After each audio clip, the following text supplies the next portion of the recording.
Welcome to Art Ed Radio, the podcast for art teachers. This show is produced by the Art of Education, and I'm your host, Andrew McCormick.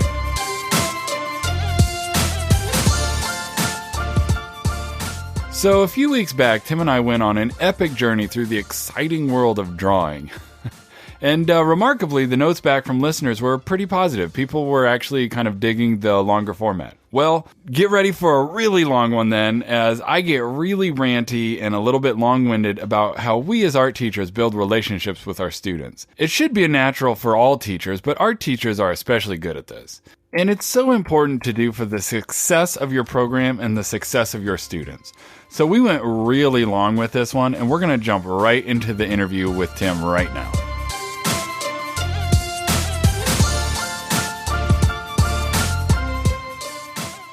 All right, Tim, thanks for joining me, man. How you doing? I am doing well. How are you? I'm doing great, man. So, hey, listen, last week, you brought Shannon Bell on, and you guys were kind of talking about getting kids to buy into your program, that they have to want to be there to have that kind of success. So why do you think it is so important to get buy-in? Why is that so important?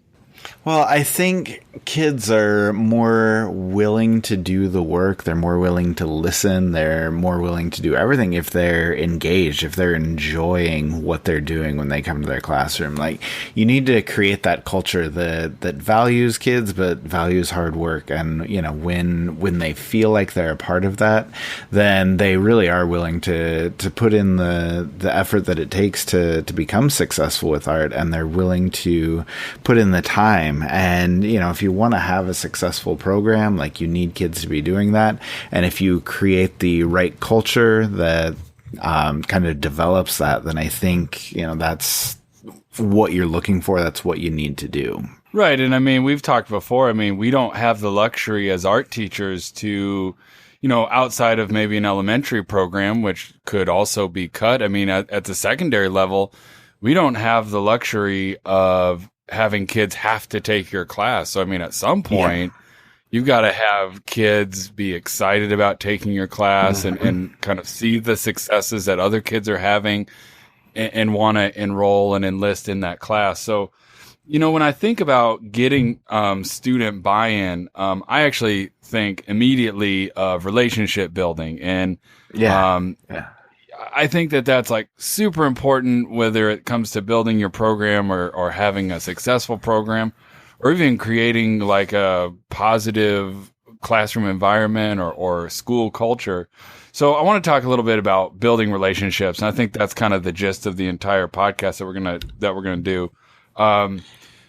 I know that this is kind of a weird tangent. Actually, I should warn you up the top, man. I'm going to probably rant on every question. I'm going to rant for 3-4 minutes, and then I'm going to turn it over to you for a simple question. Okay. I'll try and be succinct and give you the time you need. Yeah. Okay. Yeah. You can counterbalance me. Yeah. So I know one of the staples of a job interview that a lot of people will ask is, how important is it that your students like you? And I understand what that question is getting at. They're trying to suss out sort of your overall approach to classroom management, the classroom environment you create. Are you going to be too loose, and try to be popular and fun? Or are you going to be on the flip side too harsh and demand respect, but then lose students sort of like desire to work with you and relationship building because you're too strict? So number one, I want to ask you, this is like a 4-parter practically. I want to ask you, how would you answer that likable question? How important is it for you to be liked? Honestly, for me, it's not that important. I'm not out there seeking student approval. I'm not worried whether they like me or not, but I think that if you are successful as a teacher, I think that if you are developing the right kind of environment and the right type of classroom culture, then kids are naturally going to like you. They're going to feel welcome. They're going to feel like they belong. They're going to feel like you care about them. And if you're doing those things right, those are the important things that you should be doing to be a quality teacher. And I think the natural growth from that is that kids are going to like you. The natural consequence is they're going to respect what you're doing. They're going to buy into that classroom culture and that environment. So I don't think we need to be out there seeking approval, but if you're doing things right, it's going to come. Yeah, and I think that's always been kind of my answer too. And I think there's, that falsehood that they try to get you to step into is like pick one of the two. And it's like, actually, like, of course it's important that my students respect me, but you can have a classroom environment where your students do respect you and also like you at the same time, like you said. And if you're just a decent human being and doing things the right way, it'll all like come together. You can have it both ways, right? Yeah, exactly. And like I said, if you're doing things right, that's going to come naturally. Right. So, man, I don't want to confess too much here, but recently, my school district has had some kind of school-wide issues and actually some pretty heavy stuff that we don't need to get into too much. But it got me thinking that I do think that the art room is kind of a natural place where a lot of students kind of feel free to be themselves and stuff comes out. And I want to ask you, why do you think this is? Is there something to just the very nature of the way that art teachers are that make us better at building these relationships with students? I don't know if it's art teachers as much as it is the art classroom or the art studio necessarily, because we're spending so much time expressing ourselves. We're spending so much time, getting these ideas out. And I think it's just kind of a natural fit. Like kids feel more relaxed when they come into their classroom, they feel more of that open environment where they can be themselves. And so I think a lot of that's just naturally going to come out. And the way we format our class, the way, we give our kids work time, the way we deal with, all of our subject matter is very different from everything else that's going on in school, because if you're in history class, if you're in math class, it looks so much different and there's not a lot of space and there's not a lot of time for kids to be themselves. So when they come into the art room and like I said, they can express themselves, there's more time to talk. There's more time for you to get to know your students, to build those relationships. And if you take advantage of that, then yeah, you are going to be better at building relationships. Like I said, just by the nature of what our class and what our classroom looks like. Yeah, that's well put. And I was actually just today talking to a fellow art teacher about this. Why does it seem like we get more of the students who come in during our lunch period or after school or before school to talk to us about not just art stuff, but kind of just life stuff. And I had a student tell me today, a couple of students actually, they said, man, Miss McCormick, you should be a counselor. And while I take that as a big compliment, I was also like, no, thank you. Like I enjoy teaching art too much, to then kind of do this nonstop. And we'll get into kind of maybe the toll that it takes to always be building relationships with all your students. But I want to get back to this teacher I was talking to a little bit. She said something that I thought was really she put it in a really great way. Most of the classes that our students take at the secondary level, the teachers look at them and they expect that student has nothing and knows nothing about the subject. And they are an empty vessel and they're going to sit down, be quiet, shut up, and I will fill you with knowledge. Okay, the art teacher looks at a student way, way differently. They look at a kid as filled with interests and life experiences and desires and sort of, all this stuff that makes them unique. And then we ask them, what do you want to do with it? So we almost look at them as a vessel that is filled up. And then we ask them to empty it out and then do something with it. And I thought that was just a really sort of poetic way to think about our students and how and why an art classroom feels a little bit different. Yeah, I think so. And I think that kind of dovetails with the point that I was making, how, yeah, art class is just so much different than everything else. And, when we're asking kids to bring their interests into the work they're doing, into the message they're trying to get across, they feel like their opinions are worthwhile. They feel like their ideas are valued, and they don't have the opportunity to do that in a lot of other classes. Exactly. And okay, so let me go kind of off on this other rant, because I actually think we're agreeing that, like, in the art room, I think there's some inherent reasons by the way that we expect our students to kind of get involved that allows them to be a little bit more free. But okay, I'm going to digress a little bit. My school district actually put out a survey recently to students that said, are there some teachers you feel connected with? Who do you feel like you can talk to? And I got this email from the counselors that said, your name came up an awful lot. And I took that as a compliment.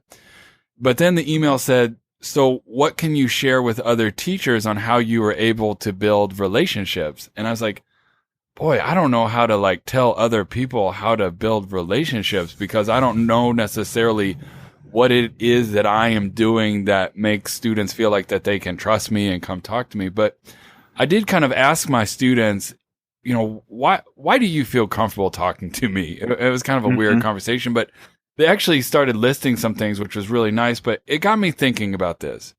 Do you actually think it's possible as a teacher who can build relationships well with students to then share with other teachers like how to replicate it? I mean, is that possible to do? Yeah, I think it is. I mean, the other teachers are never going to be as cool as the art teachers, right? But, we can, share a lot of the ideas, because I think a lot of the stuff that we do naturally, that's just kind of the outgrowth of how our classes run, is stuff that other teachers can incorporate in the classroom. Like, I always have a goal of talking to each one of my students every day that I see them.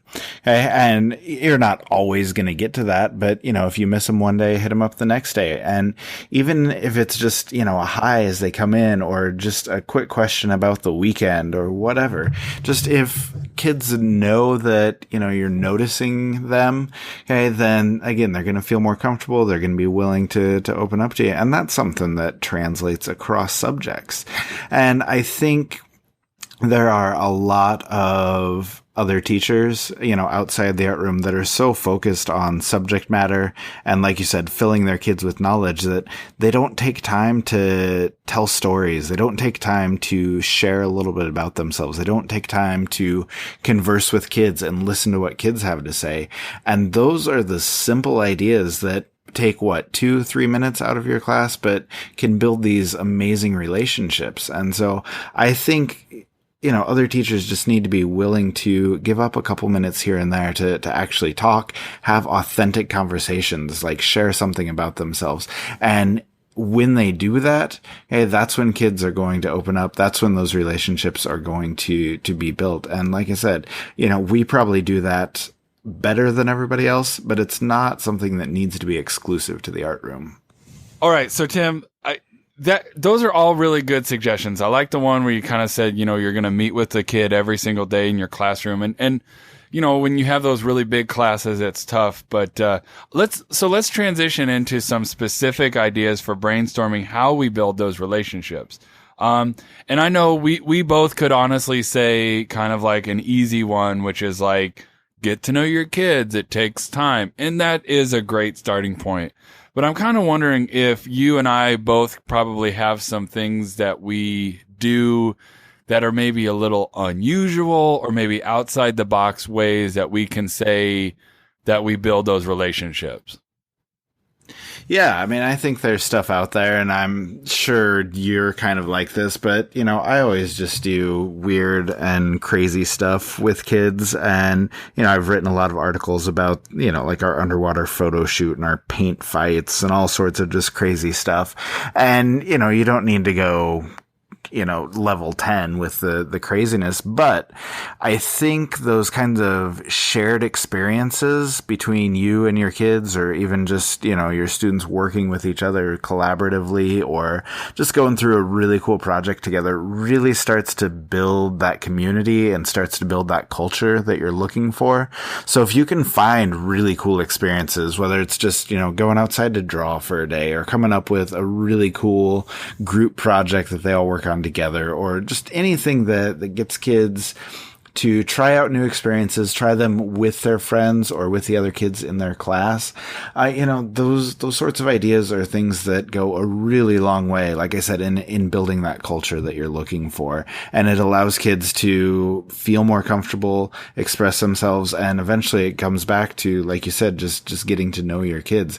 And so if you can facilitate those experiences, I think that goes a long way to building those relationships. Yeah, I think those are really good. The funny thing I was telling you about, that email I got, and there's a part of me that's like, gosh, I don't know what I do.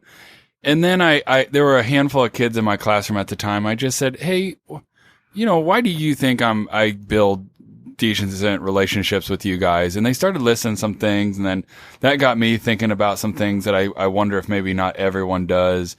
One of the things that I think I've been doing a lot this year, I don't know. I think I mentioned this to some students that I'm taking a class with through AOE. I usually have every year kind of like a mantra or a tagline of like where I think the school year is going. And the tagline, the mantra for this year has been "Release the Diva." Because, man, I get real ranty in my classes, and I get like I'll like snap. And I'll kind of wag my fingers sometimes because I can get real salty real fast. And it's because I'm finding that I have a whole sort of like culture that I'm trying to correct and sort of beliefs. Like I had one today. I had a girl show up. I mean, she has a notorious issue with showing up late for class. And I'm not just talking like a little bit late. I'm talking showing up 5 minutes left in a 43-minute class. So you're showing up 38 minutes late. Now, I could punish her, and I think punishment is overrated. And that's one of those things that I talk about with my students, that punishment is kind of overrated. I want you to see this as a learning experience. So instead, I'm talking to this young lady, and I'm getting real ranty about sort of this culture that I have, which is, well, it's not important. It's just art class. Why are you breathing down my neck? It's just art class. So that's when I had to release the diva, and the diva came out, and I got just real salty. And I think kids kind of like that. They like seeing that you can be upset or, ticked off.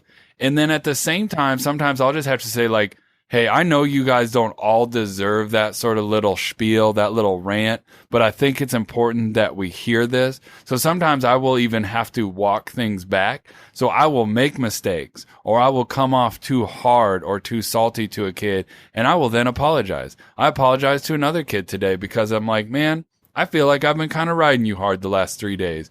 But the reason I'm doing it, I'm not doing it to be a jerk. I just want to see you have success in this class. And I think kids really appreciate that you can kind of take a step back and talk to them like, here is why I'm doing this, okay?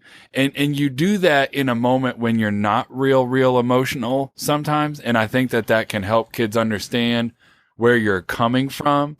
And if they know that you have their back and you have their best interest, that builds relationships. So with this young lady who was super late to class, she was being a little defiant, little disrespectful. And I said, hold on.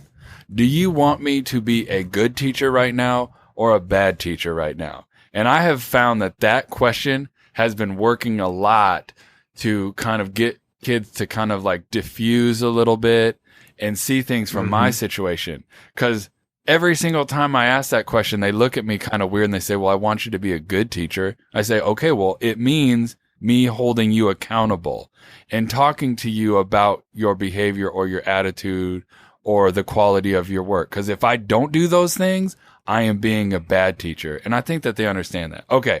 I've been talking for like 5 minutes right now, and I'm sorry, but I got one more thing I got to say. Okay. This has served me well over the 12 years I've been teaching. I am very serious about not being serious, and I make fun of myself all the time.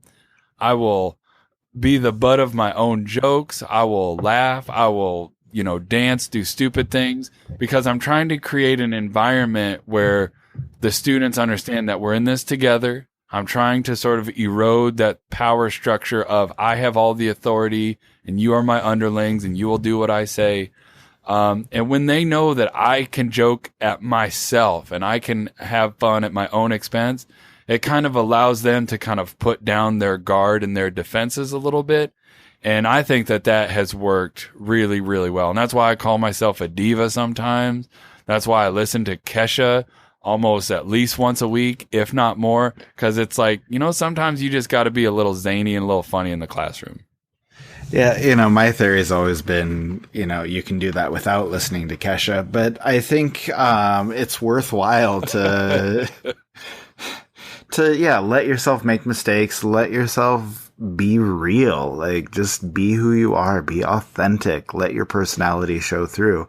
And kids respect that, they value that, and it's a huge part of creating the culture you want. Man, and that's the other thing that came up. I'm sorry to keep talking about these specifics, but the kid said you allow us to have real talk, real conversations. And man, maybe we're going to skew past PG-13 into R-rated. I won't get too explicit here, but this year I have had more conversations about sex, drugs, and rock and roll with my kids than I've ever had.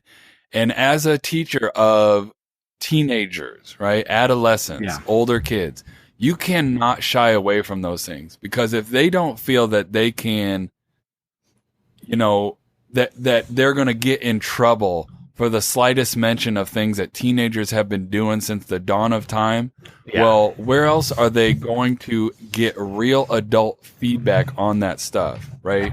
So when I hear a kid talk about who did what over the weekend with whom or got in trouble for doing this and that, I don't squash that conversation right away. Now, I tell them, like, I want this conversation to be had at a modest volume, and I get into that conversation right away. Now, some people might say, well, that's eavesdropping, or you're putting yourself in that conversation. Would you rather have a group of teenagers talking about all of this stuff with nothing but teenagers and all of the stupid misconceptions and preconceived dumb ideas that they might have? Or do you want a grown-up involved in that conversation saying, you know what, maybe you should not have done that, and I don't think that you're a horrible person for making that mistake, but can we learn something from that mistake? And I think that's what kids kind of understand, is that I will allow them to make a crap ton of mistakes. I don't hold it against them. I don't pass judgment on them. And come the next day, I've already forgotten all the mistakes that they made, and it's a clean slate. Because I think when kids walk through that door of every classroom that they have, they want to be listened to and they want to be loved. And I think every teacher needs to provide that for their kids. And that's why when I looked at that email, I was like, man, this is pretty common sense. Like, just kind of be there for your kids. And I agree with you. I think sometimes we get teachers who are so in love with their content, or think that the content comes first, that they forget about some of the needs that their students have and some of the relationships that you have to build to even get to that content.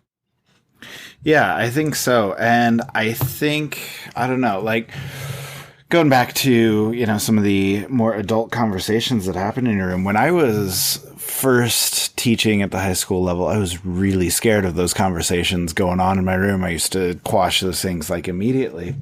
And then I remember talking to another like new teacher who was super nervous about answering a kid's question about something or other. And she told them to, you need to ask a trusted adult about that. And I'm like, you are the trusted adult. Like, a lot of kids don't have anyone to talk to about that kind of stuff.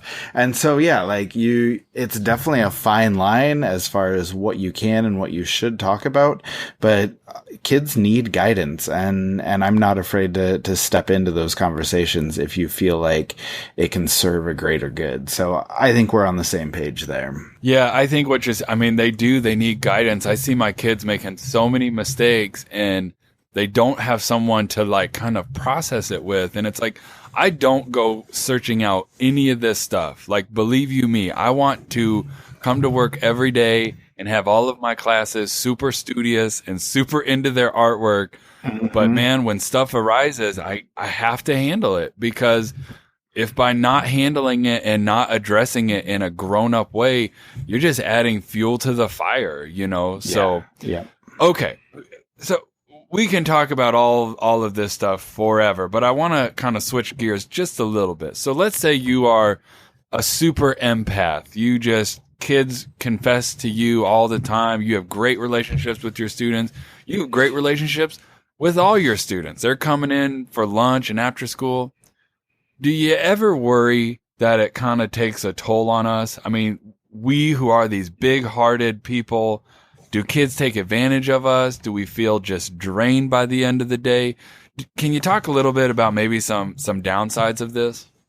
Yeah, I don't think that kids are trying to take advantage of us. And I honestly don't think they know any better. Like, they're coming to you because they trust you, because they like you. But absolutely, it can drain you. Like, I am not a people person. Like, I don't love hanging out with a bunch of kids in my spare time, but it's something that they need. Like, they obviously need that attention. They obviously need that adult in their life. And so, you know, maybe it is a sacrifice for you, and it can be draining, but I think it's worthwhile. I mean, every one of us got into teaching because we like kids, because we want to work with kids, and that's just another opportunity to do that.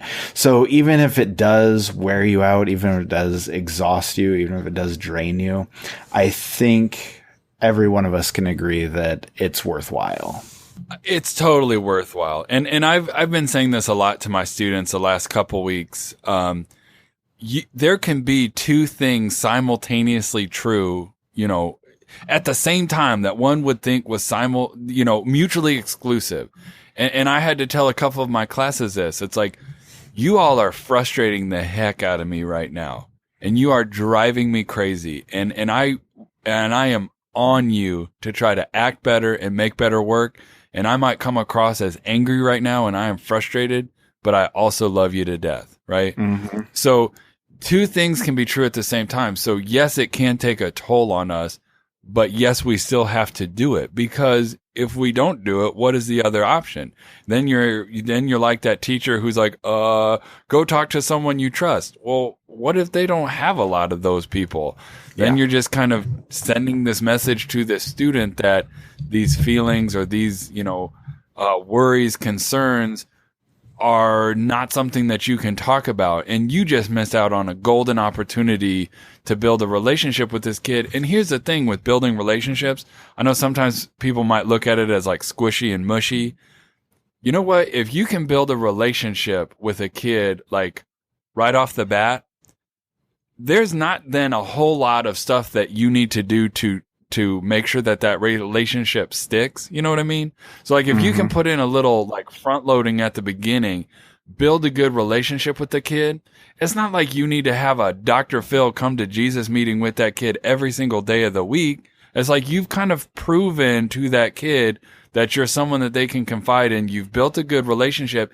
And once you've done that, you can have that student do such greater things. You can push them to greater heights than you can a student that you do not have a relationship with, right? So in the long run, building these things up front really goes towards even better quality of work, more students involved in your program. It's kind of like a win-win-win situation.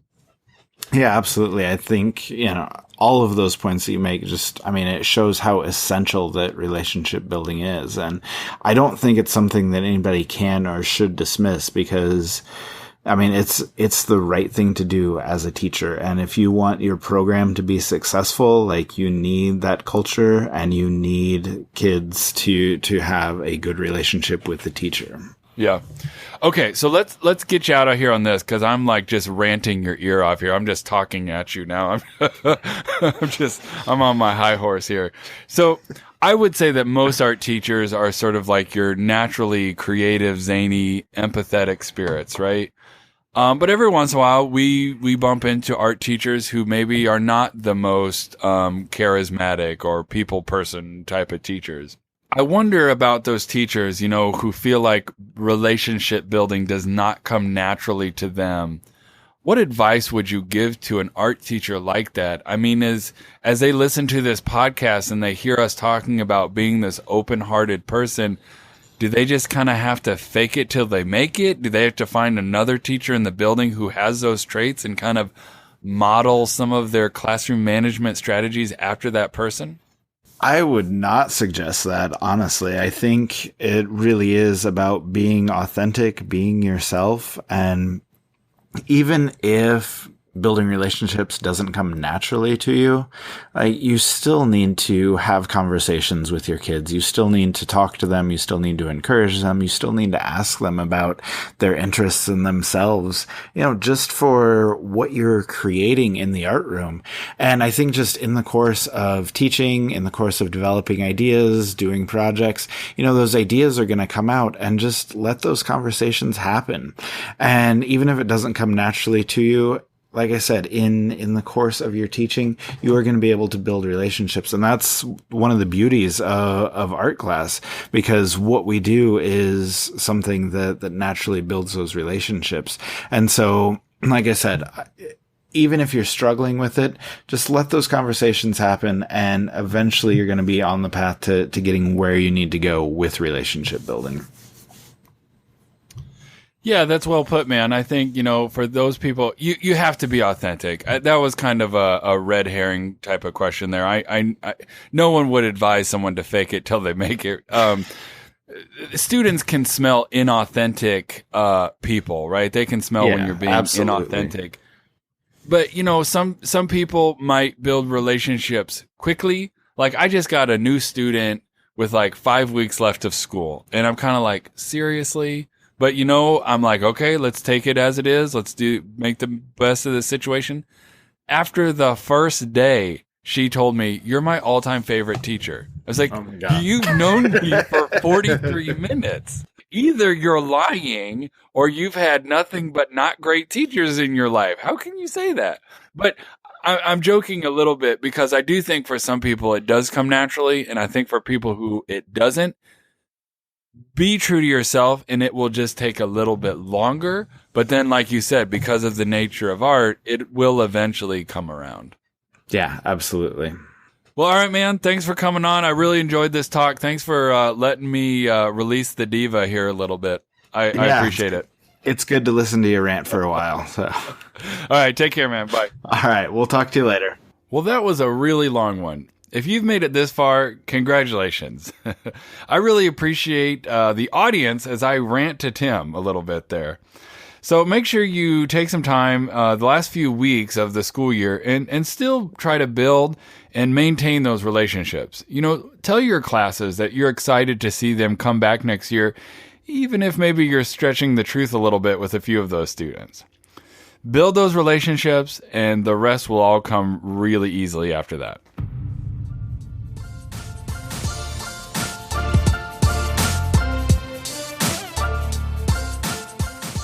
Art Ed Radio is developed, produced, and supported by the Art of Education with audio engineering by Michael Crocker.